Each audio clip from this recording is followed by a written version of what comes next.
Interupsi Ketua. Silakan. Ya, terima kasih Ketua, yang terhormat Ketua Pimpinan Bapak Ibu anggota Komisi 11, yang terhormat Bu Menteri, Pak Wamen beserta jajarannya. Ini memang agak unik nih ya Bu.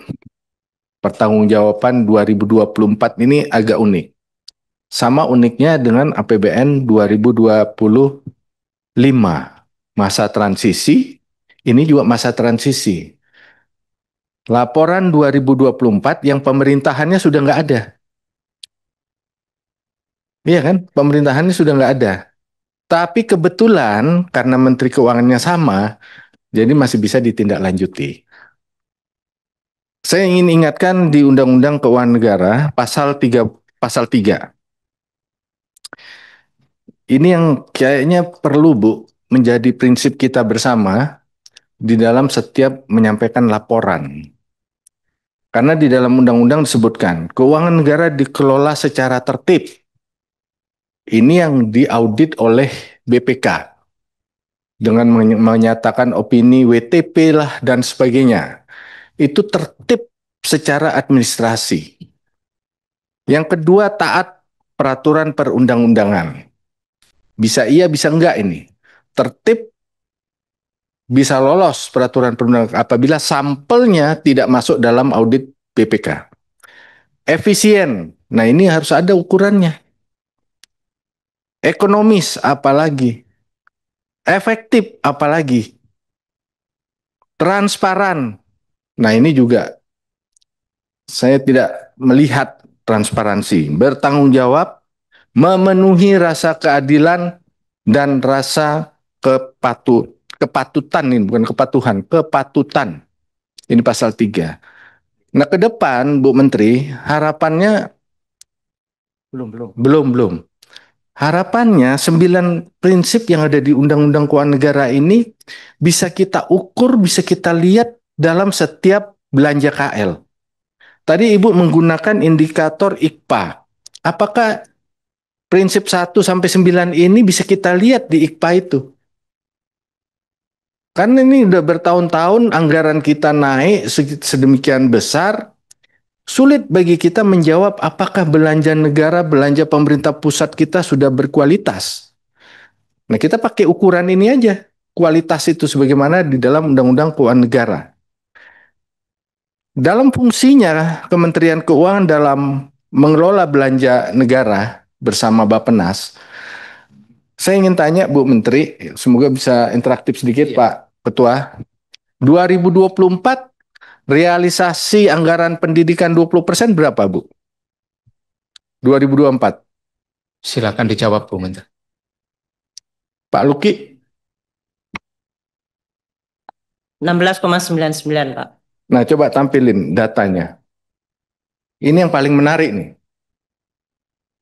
APBN kita digugat di MK tahun 2007, 2008. Pada saat itu posisi anggaran pendidikan yang waktu digugat itu 18% tahun 2007, 2008 15,6%. Sekarang kita lihat realitasnya. Tidak berubah Bu Menteri ternyata. 2022 15, 2023 16, 2024 17, 2025 kalau by design karena ada cadangan dana pendidikan yang ditaruh pembiayaan, bisa dipastikan itu juga 17%. Tidak bergerak saat MK memutuskan anggaran APBN harus memenuhi 20% APBN. Tidak bergerak. Sudah 2 kali pemerintahan SBY periode, 2 periode pemerintahan Jokowi tidak berubah. Nah, mumpung ini pemerintahan baru, harusnya berubah. Jangan sampai kesimpulannya karena Menteri Keuangannya Bu Sri Mulyani dari tahun 2007 sampai sekarang itu postur ini nggak berubah. Kesimpulannya jadi bisa begitu, Bu. Boleh tercek nggak?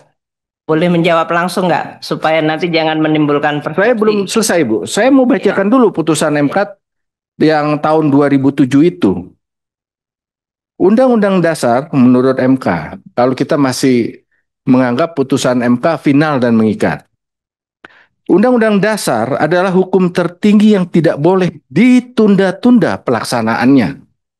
Keadilan yang tertunda adalah keadilan yang diabaikan. Nah, kalau melihat ini, Bu, ini kan tidak keadilan yang diabaikan ini namanya. Boleh jawab ya Pak ya? Kan saya belum selesai, Bu. Oh. Nah, karena kewenangan menyusun anggaran 20% pendidikan ada di Kementerian Keuangan dan Kementerian PPN Bappenas, tentu harapan kita ke depan ini nggak seperti ini lagi, Bu Menteri. Itu yang kami ingin tegaskan kembali. Kalau debatnya, apakah 20% itu bisa ditaruh di pembiayaan atau di belanja? Kalau kita cermati, putusan MK itu di belanja. Karena apa? Disebutkan di sini, komponen gaji pendidikan itu dimasukkan pada tahun 2007, komponen gaji itu dimasukkan dalam perhitungan 20%. Perhitungan gaji itu kan belanja. Nah, oleh karena itu, ke depan 20% ini harapan kita semua adalah memasukkan semuanya di belanja. Tidak ada lagi cadangan yang sengaja untuk tidak direalisasikan, sehingga realisasi 20% anggaran pendidikan tidak pernah mencapai 20%. Itu, Bu. Terima kasih, Pak Ketua. Saya beri kesempatan, Bu, untuk memberikan respon. Terima kasih Pak Pimpinan. Pak Dolfi yang baik.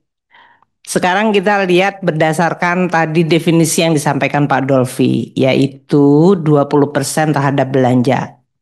Mari kita semuanya, supaya tidak menimbulkan juga salah persepsi ya Bapak ya, coba kita perhatikan belanja negara. Belanja negara itu terdiri dari belanja KL, belanja BUN, dan TKDD.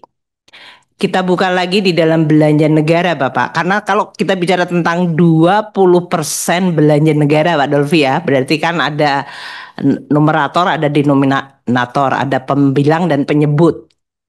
Nah, penyebutnya kan belanja negara nih Pak.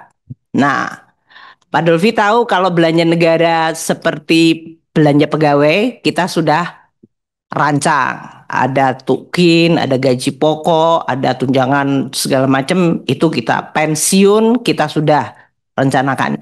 Jadi relatif kalau kita bilang 20% dari belanja pegawai barangkali akan tetap karena sudah direncanakan dan tidak bergerak. Tapi coba kita lihat Pak Dolfi, belanja komponen yang lain. Pertama kategori belanja barang dan modal saja. Belanja modal tergantung dari penyerapan. Kalau penyerapannya lebih rendah berarti 20%-nya bisa terlewati. Kalau belanja barang, perjalanan dinas segala macam plus program-program, itu pun penyerapannya bisa lebih rendah, bisa lebih tinggi. Waktu terjadi El Nino kita nambah bansos, itu menjadi belanja barangnya naik. Sehingga 20% yang awal menjadi seolah-olah lebih rendah kan Pak Dolfi. Namun Pak Dolfi juga memahami selain belanja KL tadi pegawai, barang, dan modal, di belanja BUN Pak Dolfi lihat ada dua komponen yang cukup besar. Subsidi dan kompensasi dan juga belanja bunga.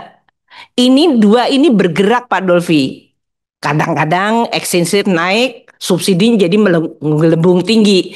Sehingga the 20%, 20%-nya itu bisa saja menjadi turun hanya karena subsidinya menggelembung atau karena biaya. Jadi kalau bicara tentang by design Pak Dolfi, kami mendesainnya waktu RUU APBN itu 20%. By default jadinya adalah tergantung dari beberapa komponen karena pembaginya itu bergerak, ya dia bergerak. Itu satu dulu dari prinsip penghitungannya. Yang kedua, kenapa sebagian tadi disebutkan juga masuk di dalam pembiayaan Pak Dolfi untuk belanja pendidikan. Bukan karena kita tidak atau menghindari atau menyembunyikan. Mengelola kas negara dan keuangan negara, bendahara negara dari sebuah negara. Jangankan negara, rumah tangga kita aja kita nggak bisa 100